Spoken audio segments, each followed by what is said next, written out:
Hey y'all, it's your girl Toya T. And do we have a show for you today?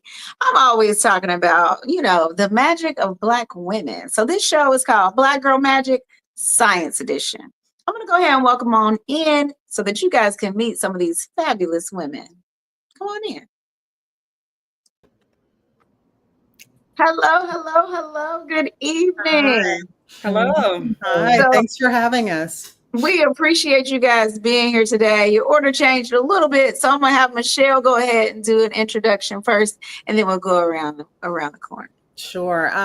My name is Michelle Allen. I own a confectionery in Columbus, Ohio called Mellow Boutique Confections. It's a modern confectionery based on making sure that we make real food products in the treat space. So we make everything from our own chocolate through any variety of kind of things, and I think it's a very modern approach to making treats in the United States. Awesome, and we can't wait to hear more and eventually taste these beautiful treats. Aaliyah, do you want to do a brief introduction? Yes. So, hello, everyone. I am Aaliyah Fitzgerald, and I'm a research and development scientist for Pampers. I've been in my role for the past 4 years, and pretty much what I do day to day is product claims, product demonstrations, and market research for diapers. So, everything poop and pee. All right. Well, we need to learn a little bit more about that too, I because know. listen, I think we've all had a baby blowout, and Yep, we're like, tell us more. Absolutely. I will. Last but certainly not least, Talitha, you want to do a brief intro? Sure. My name is Talitha Housen. I am a microbiologist by profession. Currently in the clinical sector, though, working for a pharmaceutical company. I'm an operations manager working with the logistics of a high throughput testing lab for plasma. Hmm. And Talitha actually used to work in the food area as well. So we'll probably talk a little bit about that. Crossover there. I Um, should say I'm a chocolatier. Sorry, I didn't actually say that. I'm a chocolatier and pastry chef by trade. Sorry. Okay. okay. And they're probably out going, what in the world is that? So I want to get all into this stuff because I want people to understand what you guys do. Mm. I'm sure that you get blank stares when you tell people what you do. And I can imagine there hasn't been a whole lot of minorities or minority women, especially in the space as you've gone along your journey. But has there been someone or something that inspired you to become who you are today? Can you guys give us a glimpse into that? Um, Anybody can start. well, I was sort of mentioning the foundation I work for. It was started by a woman named Angela Cawley. She's an incredible food scientist, this powerful Black woman, and I have been fangirling over this woman for like 10 years, right? So when I had gone to Spain, I was studying food science in Spain, and I was kind of keeping an eye on what Angela was doing. She had a company here in Columbus called Coalescence, and it was an amazing company, just incredibly run. And she really was one of my true inspirations for how to think about designing recipes in a very kind of a modern way. Okay. And does she do the same thing that you do, or what is her? No, she would take sort of spices and excuse me, spices and botanicals, and figure out how to make these flavor mixes that were natural for larger brands. You know, she had a huge client list, and she sold to everyone but Wendy's and Procter and Gamble and all these different kind of large companies. But her niche was that she would use it. She would only make it a natural kind of product. And I ran into a lot of the same issues that she ran into when I brought my company back to the States, because I started in Barcelona, Spain. And then when I came back, it's why we had a hard time finding co-man partners, because a lot of the way that we design recipes fly in the face of mainstream confectionery craft. That the confectionery space in particular is rife with shortcuts and chemicals and things that ultimately the body doesn't know how to process. And so I learned because I came to culinary from the science side, I didn't go to culinary school. I went to the food science side. And that was my connection with Angela, is that, I saw her kind of building recipes with this very intentional approach to choosing whole food ingredients in a space that typically was rife with chemicals and flavors and, you know, synthetic materials to kind of that would mimic flavors that were cheaper to make and easier to kind of process. So that's kind of how Angela has now become a dear friend, but was a hero of mine because she was really one of the first people who did it and scaled it. That's the thing in the food space. We can get back to that. It's one thing to do it as a little mom and pop. It's another thing to do it if you're sending 100,000 units out to something. So absolutely. And I feel like I've heard of her when you said the Coalescence. Yeah. I feel like I've heard of that brand. Yeah. So I'll have to dig to see where that connection is. Yeah. What about the two of you, Talitha, Aaliyah? How were you inspired to go into the sciences field? Was there a person, an experience? Yeah, so my pivotal experience was my high school honors biology teacher that I took the class senior year. And I knew I kind of wanted to get into the sciences, but I didn't know specifically, you know, what field I wanted to do. And there was a couple of different segments within that class, and one of them was microbiology. And this particular teacher was a clinical microbiologist for several years and worked in the hospital before she started teaching. And just her passion and love of microbiology, she just infused that into me. And I loved the experiments that we did and the Petri dishes. And I just really, you know, it just kind of clicked, like, that's what I want to do. Like, I'm fascinated by all the things that, you know, microbes can do, that, you know, these tiny things that we can't see with the naked eye, yet they can be so powerful, dangerous, but good in certain situations as well, and needed, obviously. So I ended up going to college, getting my degree in microbiology, and then working in the food microbiology sector. So I started out at a testing lab in Cincinnati, worked there for a year, then went to a flavor company and was a microbiologist there testing the flavors. So I've kind of throughout my whole career. And then when I moved to Atlanta, got back to another testing laboratory. So I've kind of always been in the public health sector and very passionate about, you know, we're the final line of defense for, you know, the food from a micro standpoint. We want to make sure they're free of pathogens and, you know, that bacterial load or, you know, mold, yeast, things of that nature, you know, that it's safe for the consumer. So we were, you know, testing those items, you know, before they went to restaurants, before they were on the shelf. And so I've been in micromine most of my career. My last 3 years, though, like I said, I've been in the more so the diagnostic sector with this pharmaceutical company that I work for. And it's opened up a whole new world for me as far as just that piece of it. So to a little background, so all of the donation centers where people will donate plasma, we have to test each and every donation every time they donate to ensure it's free of, you know, various viruses such as HIV, HV, HD. I always wondered about that. Me like, too. what if somebody donates Me too. blood and it's contaminated? Yep.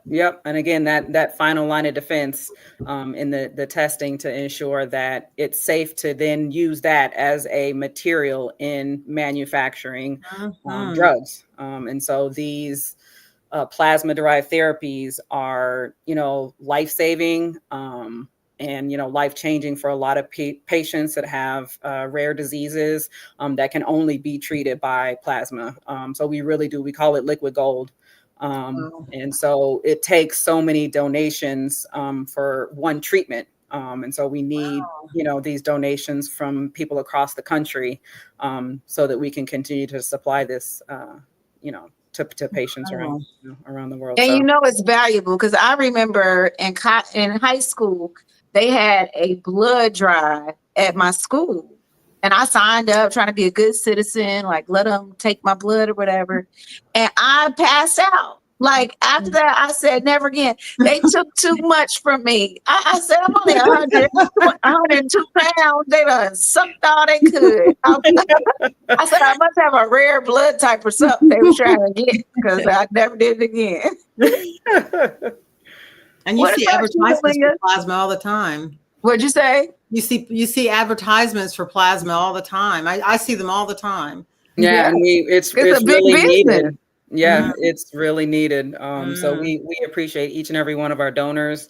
And we want to make sure that they can come to continue to donate, those that qualify, because it's really important. So Great work. Wow. What about you, Aaliyah? Tell us your story. Yes. So, kind of going back to my junior year of high school, I pretty much didn't know what I wanted to major in or what I wanted my career to be. But fortunately, I was in a STEM program and we were basically exposed to different industries and different careers.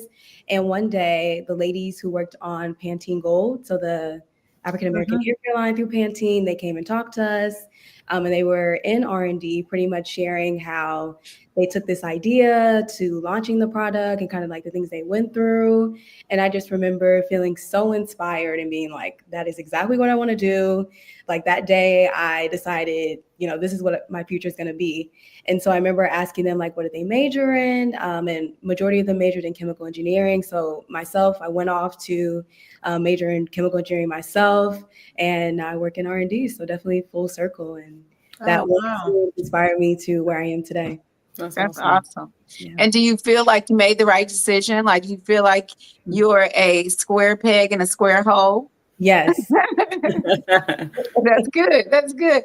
I love to hear it because I think that there are so many things that we can do. Yeah. But when you're doing something that you love, you just fit, right? It just fits, it just works. And all of your experience comes in so nicely, like you were talking about with the coalescence, right? It just comes together so perfectly. And I think it's important for kids to understand that it's the journey, even with my own son who's embarking on his education. It's like, the world is an incredibly diverse place. It's like, the convention kind of tries to get you to follow these tracks, but the tracks that are actually available to you are so they're so varied and rich. And I want our children to understand what's available to them, what the combination of their intellect with the myriad of opportunities that are available to our kids. That's something it's really important to me that we help this next generation, because I'm old. I'm like I retire in 5 years kind of thing, you know what I mean? But for them, the world that they're coming into, I mean, the world is their stage. I mean, the sky really is the limit. Like people say it all the time, but it really is now. It's not hyperbole. It really isn't. Yeah. Right. I mean, you can just do whatever it is that you want to do. And it's just a matter of having people to expose you to things that allow you to make those decisions and start to unveil what's available. Absolutely. I always make jokes that if I had a me, boy, I would be dangerous. I know, right? I wasted the first 20 years because I was trying to, figure it out, Right.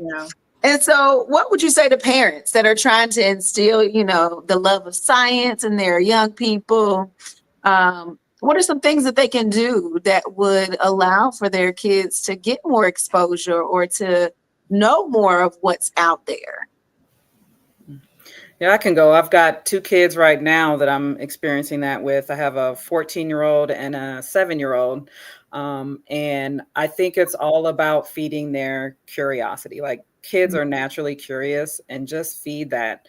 Whenever they ask a question, answer it. And if you don't know the answer, find out. Like, let's look it up together and, educate ourselves on it. And we have a thing. So we have a rule at our house where, no devices at the dinner table unless we're going to watch something educational. So it's kind of turned into this little competition where, each night someone tries to come up with, okay, what's the topic? Like, what's the educational thing that we're going to look into tonight? And it's like whoever ends up finding like the coolest thing, like, oh, this is the coolest technology out there, or, this is a really cool fact, it's kind of, and it's really just really sparked both of their interest. My son, he's really into planets right now. So we watch a lot of videos about, the planets and the stars and, stuff like that. And then the other thing that I always like to do as far as like exposure and exposing kids to things, I go to my daughter's, or I went to my daughter's career day at her school several years in a row during career day. And so I would talk to, the elementary age kids about what I did. And, they were super fascinated, and you make it fun. So, I'd show them videos of food molding and going bad. They're like, oh, gross. And then I'm like, this is, it can be good. Like, just really exposing them to like the cool, fun parts of science. And, again, just being that representation for women and for Black people. So I definitely am going to be doing that for my son, in the coming And if your years. son likes planets, you have to see the movie Elysium. Elysium. Okay. It's an old movie.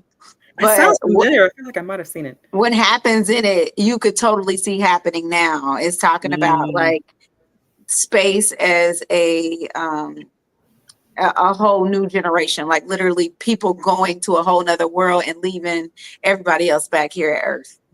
So Yep. if you haven't seen it, check it out. It's really good. Movies. Yeah, we'll check that out. And then just lastly, I just feel like, the little things that you do really do plant the seed. Kids are really impressionable.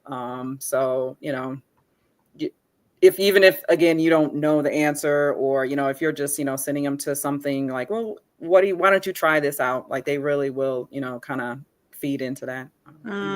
So, and hopefully, I mean, my daughter, she's 14, getting ready to start her sophomore year, and she's already, kind of thinking about being a biomedical engineer. I'm like, wow, that's awesome. Right. Wow. But that she's inspired by watching you, she's watching and she's taking in different things. And it's important to have her keep asking those questions, right? So it's like, there's never a dumb question. Just keep asking, because you never know. What they live, yeah. Right. You never know when a live. question is going to give you the answers that you need, to, like Aaliyah said, to just make that light bulb go off and say, this is it. This is what I want to do. Absolutely. Yeah.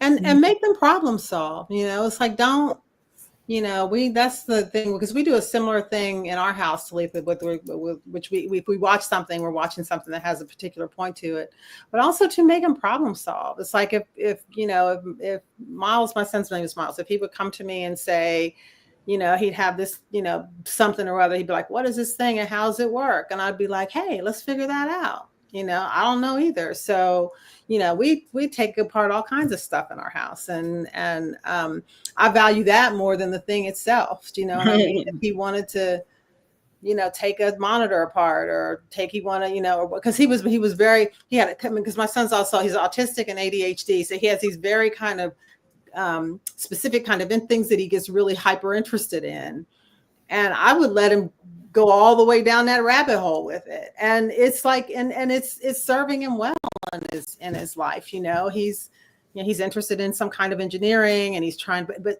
check this out, some kind of social, like he's like, I want to really look at the way cities are designed and try and figure out he says, I don't think we make cities for the way humanity actually is. We need to get more in touch with who we are essentially, and cities should be built around that.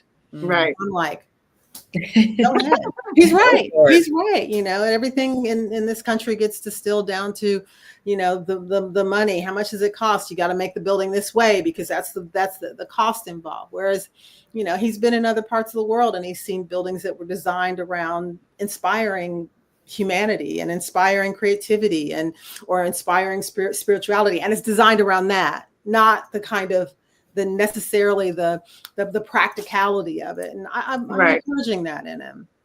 Yeah. And I think when you go to other countries, you do start to ask questions, right, about different things. 100%. So even when you were talking earlier about, studying food science in Spain, it's a whole nother experience, because in Europe, there are a lot of chemicals that we use in America that are not allowed. And so you come back here and you're trying to stay within the confines of good old commercial America.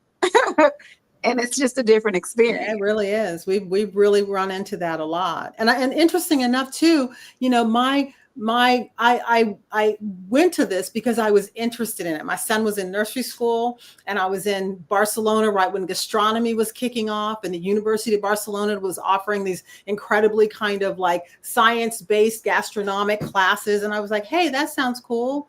So I just I've kind of followed my passion in a weird way, you know. So I did in my 40s essentially what I would have hoped to have done in my 20s when I was just getting out of college. But I did get there in the end.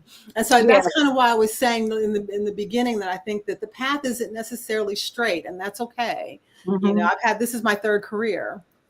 Right. And that's okay. You know, that's okay. And when you really think about it, in today's world, you're going to have to pivot at some point. Absolutely. And I always tell people, don't leave those experiences behind. So even with you having the movie production experience, you never know when it's going to bring itself back full circle. And then you'll be doing movies about how to get into science, you know, or whatever.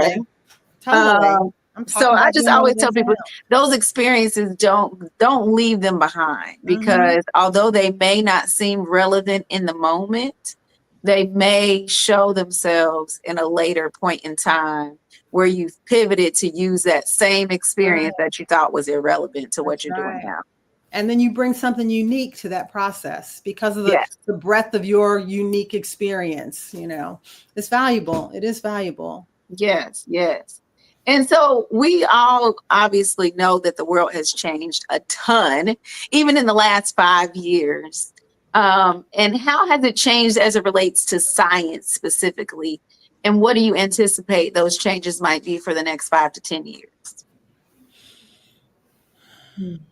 In my world is climate change. Climate change is, I mean, most of the products that we make come from equatorial parts of the world. They are all either suffering from climate-related issues or actually complicated climate-related issues. Yeah, it's either pathogens that have come up that no one anticipated and wipe out entire fields, or heat, or no heat, or, you know, there's a myriad of issues that have come up, and it really does threaten to change the face of the confectionery business.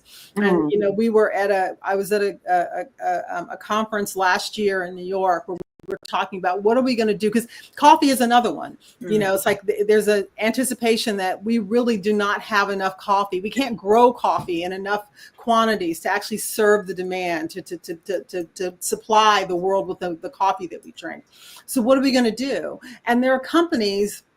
I met an incredible company that's working on fermenting oats in the same way that cocoa is fermented, to try and extract some of the cocoa-like flavor to it. So I think that we're going to have to get very creative in my space. We're going to have to get very creative with how we're growing the raw goods that we use to make our products, where those are being grown, and can we grow them in enough quantities to meet demand? How are we going to fight the big players? Because they're thinking the same thing, and they're already hogging up, for example, you know, try and go and buy the same case of cocoa butter. And I don't want to monopolize the time, but the same cocoa butter that I was spending $125 for a case 2 years ago is now $690 because it is so scarce.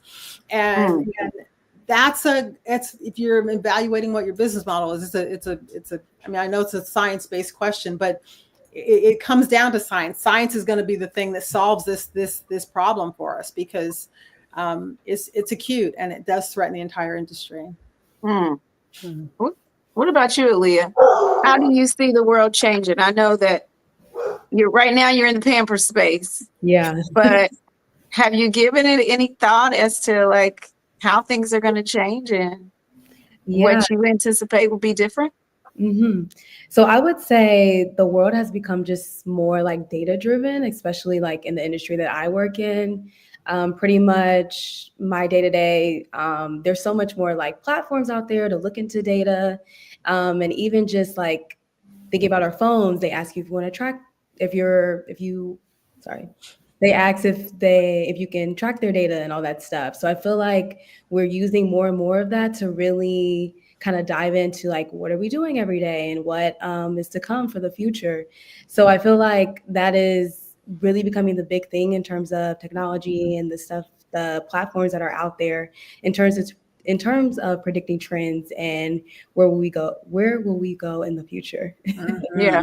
I will say AI agents. I was just about to say in the next 5 to 10 years, AI is really going to just change the game. I feel like it's kind of we're in the space of where like the internet had started. And Totally.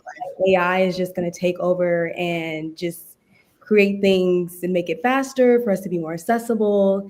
And it's going to be a good and a bad thing, but I definitely see the world changing drastically, just specifically from AI. Yeah, that's exactly what I was going to say. For me, I see data analytics through AI and automation really just, moving forward fast. So again, where I'm at now, I'm in a high throughput lab. So we literally have to receive in, process, organize, and route tens of thousands of samples every day.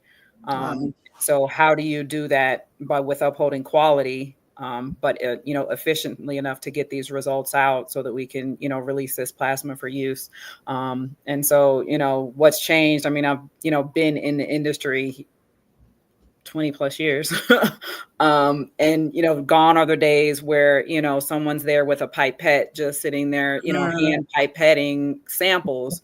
I mean, there's all the automation that's there is continually being updated, and different advancements with instrument manager. So how that instrument, reads the barcode on a sample and tells you, everything you need to know about it, where it's been, where it needs to go.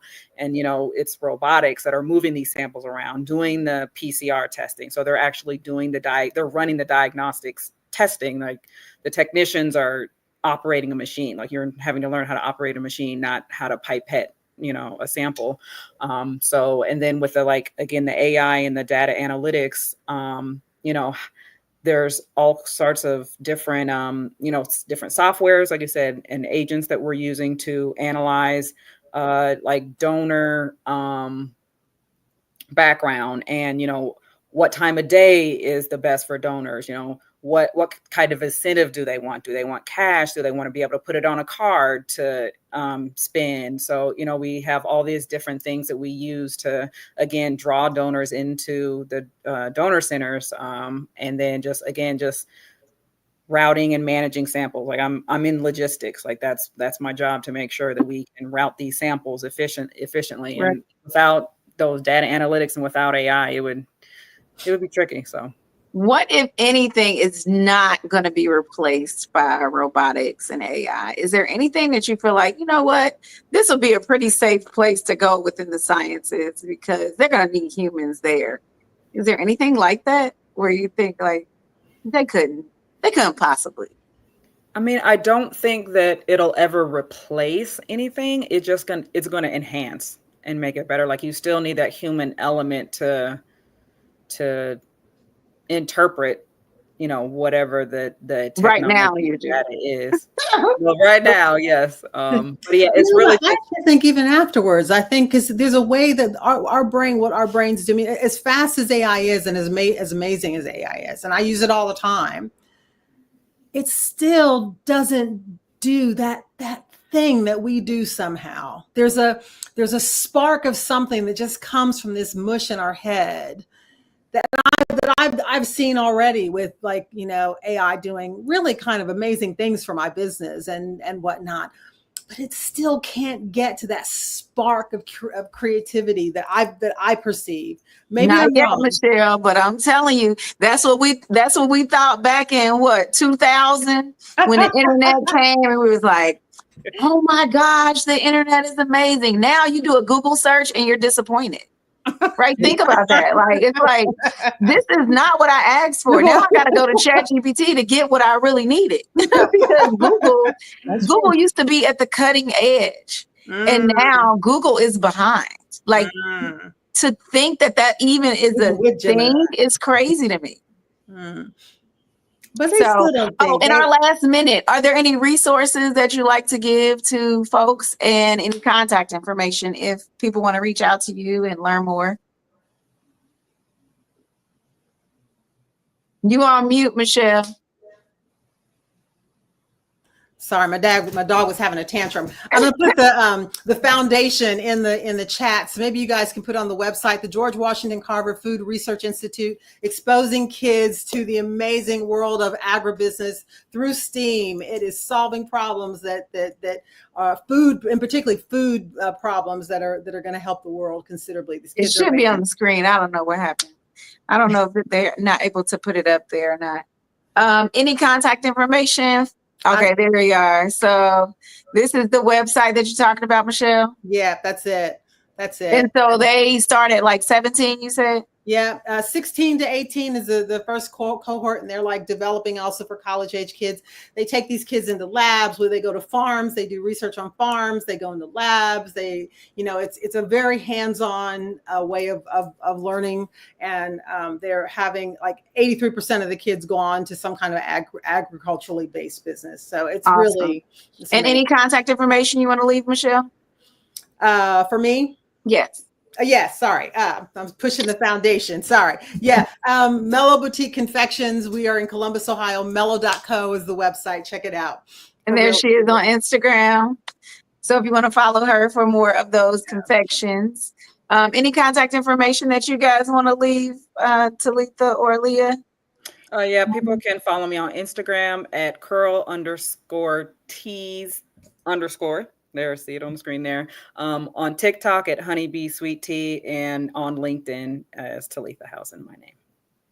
All right, there you have it. Aaliyah, contact information? Yes. If you contact information, please contact me on LinkedIn, Aaliyah Fitzgerald. If you have any questions, especially anything regarding R&D, I would love to answer.